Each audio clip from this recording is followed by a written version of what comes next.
Hello student, आज का question है 1.23 NCERT chapter 1 electric charge and field. इस क्वेश्चन के अंदर infinite line charge produces a field of 9 into 10 की power 4 newton per coulomb at a distance of 2 centimeter. Calculate the linear charge density. हमें यहाँ पे लीनियर चार्ज डेंसिटी निकालनी है। Linear charge density हम किससे लिखते हैं? लैम्डा से लिखते हैं। Lambda is the linear charge density.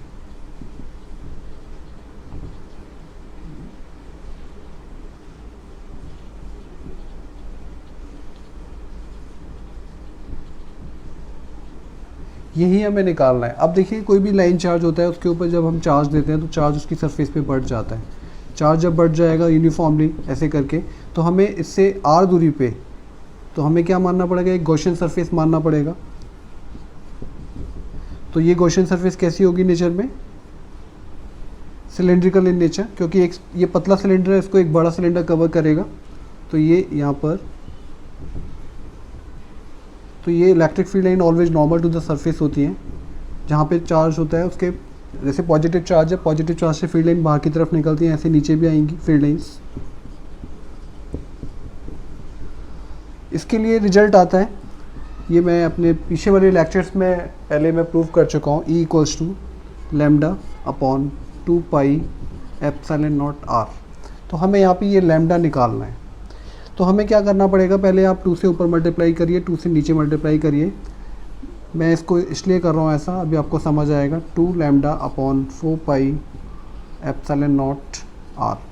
मैं यहाँ पर 1 अपॉन 4 पाई एप्सिलॉन नॉट इसको अलग लिख लिया ताकि मैं इसकी वैल्यू डाल सकूँ, इसलिए मैंने 2 से ऊपर नीचे मल्टीप्लाई किया था into 2 lambda upon are.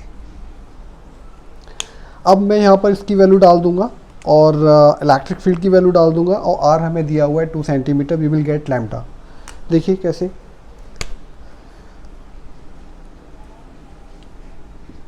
E equals to, इसकी वैल्यू हमें पता है 9 इंटू 10 की पावर 9 होती है, एंड 2 लैम्डा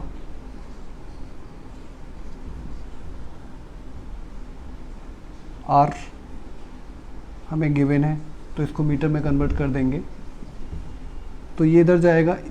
E कितना है? हमें 9 इंटू 10 की पावर 4 दिया हुआ है, इंटू 2 इंटू 10 की पावर -2 अपॉन में 9 इंटू 10 की पावर 9 इक्वल्स टू 2 लैम्डा। ये 2 नीचे आएगा, 9 से 9 जाएगा, ऊपर रह जाएगा 2 इंटू 10 की पावर +2 अपॉन में नीचे है 10 की पावर +9, और ये 2 नीचे आएगा। तो ये लैम्डा इक्वल्स टू 2 से 2 जाएगा, 10 की पावर -7 इक्वल्स टू लैम्डा। इसको हम लिख सकते हैं 10 इंटू 10 की पावर -6 लैम्डा लिख सकते हैं, और इसे 10 ये माइक्रो, तो लैम्डा इतना आ जाएगा। Linear charge density of this question will be 10 coulomb per meter cm।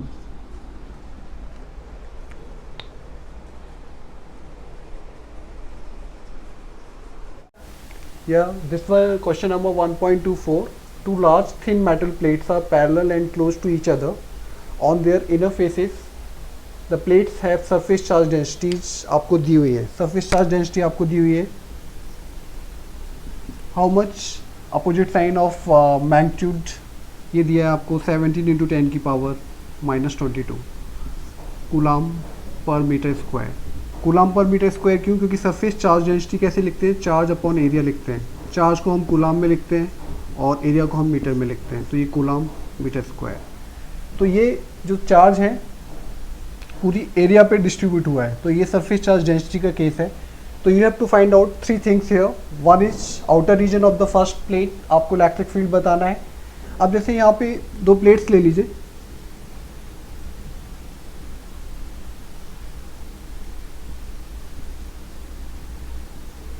ये काफ़ी बड़ी है, और ऐसे करके इस पे प्लस क्यू चार्ज है, इस पे माइनस चार्ज है। अब देखिए हमें कहाँ पे फील्ड बताना है? एक यहाँ पे फील्ड बताना है outer of the first plate, and यहाँ पे फील्ड बताना है सेकंड प्लेट के इस साइड बताना है, और इन बिटवीन द प्लेट्स बताना है। तो these are the 3 points where we have to find out electric field in the outer region of the first plate and in the outer region of the second plate and between the plates of the between the plates. तो देखिए सबसे पहले यहाँ की बात करते हैं। यहाँ पे यदि मैं ये पॉइंट क्या है, ये जो डिस्टेंसेस भी होती हैं इन दोनों प्लेट्स के बीच में वेरी लिटिल है, सेपरेशन बिटवीन द प्लेट भी काफ़ी लिटिल होता है इस केस में। तो ये जो पॉइंट हमने यहाँ पे जो आउटर रीजन है इसके इस प्लेट के, यदि मैं यहाँ पे क्या रखूँ, एक टेस्ट चार्ज रखूँ Q0, और Q0 मैं पॉजिटिव टेस्ट चार्ज ले रहा हूँ, पॉजिटिव टेस्ट चार्ज लूँगा तो यहाँ पे ये वाली प्लेट क्या करेगी, उसको इस डायरेक्शन में रिपेल करेगी, फोर्स लगाएगी, और ये वाली नेगेटिव प्लेट है ये इसको इस डायरेक्शन में अट्रैक्ट करेगी। जैसा कि ये दोनों के बीच का डिस्टेंस कम है, डिस्टेंस कम होने की वजह से ये फोर्सेस भी नियरली बराबर होंगे। जब फोर्सेस बराबर होंगे तो इस पॉइंट ए पे कोई भी फोर्स नहीं होगा, नेट फोर्स जीरो होगा। नेट फोर्स जीरो का मतलब इलेक्ट्रिक फील्ड जीरो होगा, क्योंकि इलेक्ट्रिक फील्ड किससे निकल के आता है, फोर्स बाई चार्ज। तो यहाँ पे ए पे जीरो हो जाएगा, तो electric field outside the first plate is zero. Now the second case, यहाँ पे भी मैंने सेकंड टेस्ट चार्ज Q0 लिया। अब देखिए ये नेगेटिव प्लेट है, ये इसको इस डायरेक्शन में अट्रैक्ट करेगी, लेकिन ये वाला जो प्लेट है उसको क्या करेगी, पॉजिटिव चार्ज को इस डायरेक्शन में रिपेल करेगी। तो इस पॉइंट C पे भी नेट फोर्स क्या होगा, यहाँ पे भी नेट फोर्स जीरो होगा। नेट फोर्स जीरो होने की वजह से यहाँ पे इलेक्ट्रिक फील्ड जीरो होगा। थर्ड, हमें कहाँ बताना है electric field between the plates. Between the plates इसका डेरिवेशन होता है, वो रिजल्ट में सीधे इस्तेमाल कर रहा हूँ, सिग्मा अपॉन एप्सिलॉन नॉट। यदि एक सिंगल प्लेट होती है तो 2 होता है। अब यहाँ पे 2 प्लेट्स हैं, तो 2 प्लेट्स की वजह से आप जो E लिखेंगे कैसे लिखते हैं, sigma upon 2 epsilon not plus sigma upon 2 epsilon not. आधा आधा मिलके कितना हो जाता है, 1 हो जाता है।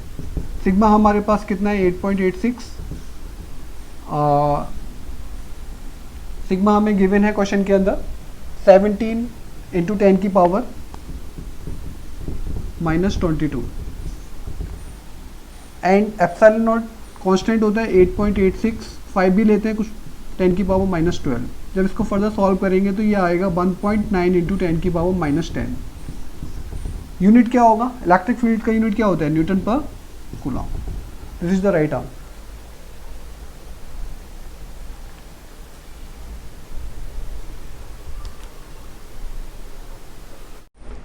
Hello student, this question number 1.26 NCERT chapter 1 electric charge and field। इसमें आपको क्या है, which among the curves shown in the figure, ये फिगर दिए हुए हैं A B C D E can not possibly represent the electrostatic field lines.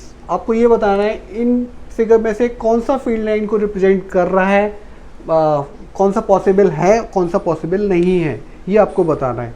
तो जैसा कि हम जानते हैं पॉजिटिव चार्ज से फील्ड लाइन निकलती हैं।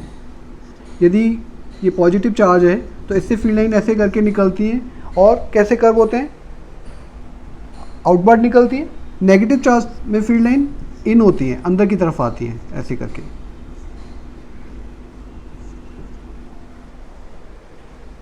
तो देखिए इस वाले में और field line always normal to the surface होती है।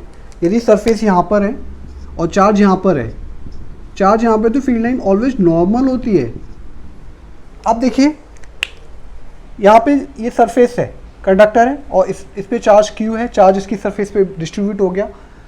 तो ये कैसे दिखा रहे हैं, फील्ड लाइन थोड़ी सी टिल्ट दिखा रहे हैं।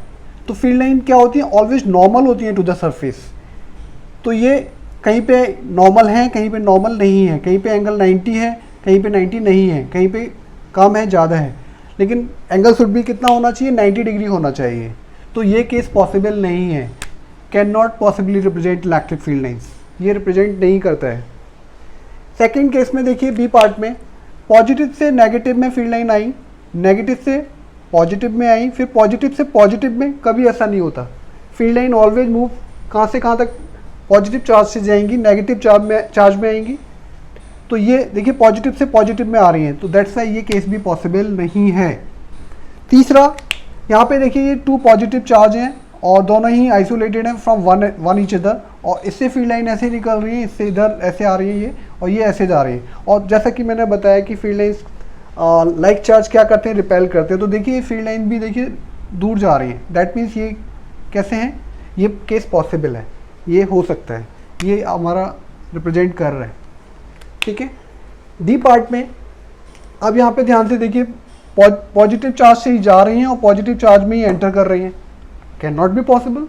चार्ज कैसा होना चाहिए, निकलने वाला जहाँ से ओरिजिनेट हो रही है वो पॉजिटिव होना चाहिए, जिसमें जाए वो नेगेटिव होना चाहिए। तो ये यहाँ पे नेगेटिव नहीं है, तो ये केस भी पॉसिबल नहीं है, can not represent the electric field lines. Now the last one, यहाँ पे भी आप ध्यान से देखें तो फील्ड लाइन यहाँ पे भी नॉर्मल नहीं है, field line should be normal to the surface. एक केस ये इसमें गलत है। दूसरा, field line close loop form नहीं करती है, electric field line never forms close loop, that's why ये केस तो पॉसिबल है ही नहीं। तो ओनली 2 केसेस आर पॉसिबल या one case is possible only, this case is not possible.